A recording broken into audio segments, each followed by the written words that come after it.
ফার্মে একটা খরগোশ একসাথে অনেকগুলো বাচ্চা দেয়, কিন্তু এই বাচ্চাটাকে তার মা ত্যায্য পুত্র করে। তার কারণ এর গায়ের রংটা একটু আলাদা ছিল। তবে একদিন একদল ছোট্ট কুকুর ওই খরগোশটাকে প্রচন্ড পরিমাণে বিরক্ত করে, অথচ তার মা তাকে বাঁচানোর জন্য কোনো দিক থেকেই আসে না। দুর্ভাগ্যবশত খরগোশ বাচ্চাটার দুটো পাই ভেঙে যায়। তার মালিকের এতে খুব খারাপ লাগে এবং খরগোশটাকে সে হসপিটালেও নিয়ে যায়। দুর্ভাগ্যবশত তার পাটা আর সারানো সম্ভব ছিল না। এই জন্যই হয়তো সে তার মালিকের হাতে উঠে কেঁদে ফেলেছিল। তার মালিক চিন্তিত ছিল যে এই অবস্থায় সে নিজের খাবারটা জোগাড় করতে পারবে না ঠিক মতো, তাই সে খরগোশটার জন্য আলাদাভাবেই খাওয়া দাওয়ার ব্যবস্থা করে দেয়। এমনকি তার জন্য একটা স্পেশাল বেডও তৈরি করে দেয় এবং খাওয়ার সময় তাকে কার্টুনও পর্যন্ত দেখাতো।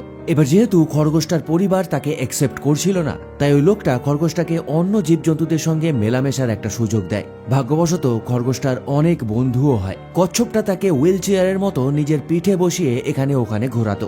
খাওয়ার সময় সঙ্গী দেওয়ার জন্য মুরগির বাচ্চাও চলে আসতো।